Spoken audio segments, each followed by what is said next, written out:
అసలు పర్మిషన్ దొరకడమే కష్టం. సార్తో మాట్లాడక తర్వాత విషయం. సార్ ఏమన్నా మా ఊర్లో ఇట్లా ఇది ఉంది సార్, అది ఉంది సార్ అని చెప్తే కనీసం ఒక్క పని అన్నా ఎవరికైనా చేసిందా మన ఊర్లో?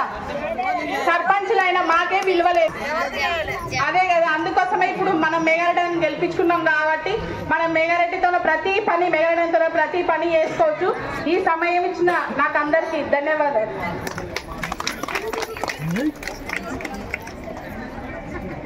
జిల్లా మెడికల్ ఆఫీసర్లు సాయినాథ్ రెడ్డి సార్ గారు మరియు జిల్లా ఇచ్చిన మీ సర్పంచ్ తిరుపతి రెడ్డి, సర్పంచ్ వాళ్ళ హస్బెండ్ తిరుపతి రెడ్డి గారికి ప్రత్యేకంగా నేను మధ్యలో ధన్యవాదాలు తెలియజేసుకుంటున్నా.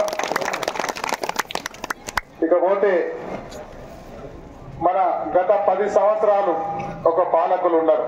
టీఆర్ఎస్ పార్టీ ఉన్నది, ఇక్కడ ఒక ఎమ్మెల్యే ఉన్నాడు, ఒక మంత్రి ఉన్నాడు. ఆయన మొత్తం తర్వాత వచ్చిన సర్పంచ్కి ఏం పని లేదు, తర్వాత వచ్చిన ఎమ్మెల్యేకి ఏం పని లేదు, మొత్తం నేనే డెవలప్ చేసినా, ఇదిగా తీసినా, అది చేసినా, ఇది చేసినా అని చెప్పిండా లేదా? మనీల చౌరస్తాలో చెప్పిండా లేదా? నిజంగానే చెప్తే ఇప్పుడు ఏం సమస్యలు లేకుంటే నేను వెళ్ళిపోనా? ఉన్నాయా సమస్యలు?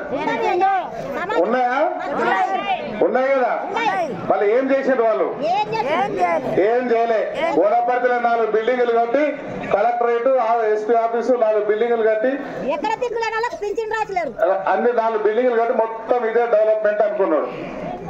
అది కాదు డెవలప్మెంట్ అంటే. మీరు కోరుకున్నట్లు మీరు కాంగ్రెస్ పార్టీని ఆశీర్వదిస్తే, కాంగ్రెస్ పార్టీని దీవిస్తే, ఇందిరమ్మ రాజ్యం వచ్చింది మనకు. ఇందిరమ్మ రాజ్యంలో 9వ తారీఖు నాడు మొట్టమొదటి ప్రమాణ స్వీకారం చేసిన వెంబడే క్యాబినెట్ మీటింగ్ పెట్టి 2 గ్యారంటీలు 48 గంటలు అమలు చేసినాం. దాంట్లో మొట్టమొదటిది మణిగిళ్ళ ఆడబిడ్డలందరూ, తెలంగాణ ఆడబిడ్డలందరూ తెలంగాణలో ఎక్కడన్నా ఆర్టీసీ బస్సు ఎక్కి ఉచితంగా ప్రయాణం చేసేది మొట్టమొదటి మీకు ఆల్రెడీ 48 గంటలు చేసినాం. దాంతో పాటు ఆరోగ్యశ్రీ 5 లక్షల వరకు ఉండేది అంతకు ముందు. ఇప్పుడు రాజీవ్ ఆరోగ్యశ్రీని 10 లక్షల వరకు చేసి